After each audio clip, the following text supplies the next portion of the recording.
اس بار مانی اچھی نسل کا خوب موٹا تازہ اور خوبصورت بکرا لائے ہیں۔ لگتا ہے کوئی کمیٹی ڈال رکھی تھی قربانی کے لیے۔ کیوں مانی بھائی، ٹھیک کہہ رہا ہوں نا میں؟ اسلم کے تبصرے نے مانی کا سینہ چوڑا کر دیا۔ ہر سال یہی لڑکے اس کے بکرے کا خوب مذاق اڑاتے تھے۔ قربانی اپنی استطاعت کے مطابق اللہ کی راہ میں اس کی خوشنودی کے لیے کی جاتی ہے، اور مانی کے والد بھی اپنی استطاعت کے مطابق قربانی کا فریضہ انجام دیتے تھے۔ پہلے وہ علاقے کی مسجد میں قربانی کے لیے حصہ ڈال لیا کرتے تھے، لیکن 3-4 سالوں سے مانی کی ضد سے مجبور ہو کر انہوں نے بکرا لانا شروع کیا تھا۔ مانی بکرے کو سارا دن گھماتا اور دوستوں کے بکروں کے ساتھ اس کا مقابلہ کرتا، پھر گھر آ کر اپنے والدین سے ناراض ہوتا۔ مجھے ایسا کمزور اور چھوٹا سا بکرا لا کر دیا ہے، میرے دوستوں کے ایسے مہنگے مہنگے بکرے ہیں۔ گھر کے حالات، بڑھتی ہوئی مہنگائی اور اخراجات سے وہ واقف تھا۔ اس کے والد گھر کے واحد کفیل تھے۔ وہ 8ویں جماعت کا طالب علم تھا۔ پڑھائی میں اسے دلچسپی نہیں تھی۔ وہ سارا دن دوستوں کے ساتھ آوارہ گردی کرتا اور گھر آ کر والدین سے نت نئی فرمائشیں کرتا تھا، مگر اس بار اسے بکرے کے لیے اپنے والدین سے فرمائش کرنے کی ضرورت نہیں پڑی تھی۔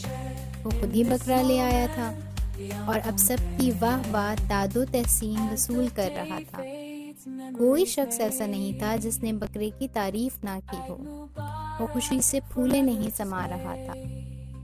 مانی بھائی، آپ کو ابو بلا رہے ہیں۔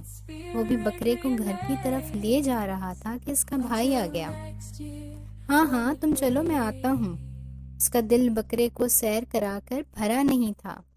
اس کا بس چلتا تو وہ آج بکرے کی رسی پکڑ کر اسے پورا شہر گھما دیتا۔ سب کی نگاہوں کی ستائش اس کو لطف دے رہی تھی۔ بھائی کے جانے کے اس نے بکرے کی رسی کو دروازے پر باندھا اور گھر کا خستہ حال دروازہ کھول کر اندر چلا آیا۔ کہاں تھے تم؟ باپ نے سختی سے پوچھا۔ آپ نے ہی تو کہا تھا کہ بکرے کے مالک کو ڈھونڈ کر بکرا اس کے حوالے کر دو۔ میں ڈھونڈنے گیا تھا مگر مجھے تو کوئی نہیں ملا۔ سب نے یہی کہا کہ یہ بکرا ان کا نہیں ہے۔ اس نے پہلے سے سوچا ہوا جواب دیا۔ مجھے بتاؤ کہاں سے ملا تھا تمہیں یہ بکرا؟ میں چلتا ہوں ڈھونڈنے، اگر مالک نہیں ملا تو ہم تھانے جا کر پتہ کریں گے۔ کل عید ہے، پتہ نہیں کس نے کیسے اپنی حق حلال کی کمائی سے قربانی کے لیے بکرا خریدا ہوگا، اور اب وہ بیچارہ پریشان ہو رہا ہوگا۔ رمضان ایک دیانت دار انسان تھا، اسے نہ دکھاوا پسند تھا اور نہ ہی جھوٹ، مگر بیٹے میں ایک بھی والدین کی نئی خوبی نہیں تھی۔ آپ رہنے دیں، میں رات میں اپنے دوستوں کے ساتھ پھر چلا جاؤں گا۔ اگر اس کا مالک نہ ملا تو ہم اس کو قربان کریں گے۔ باپ نے اس کے خفگی سے دیکھا۔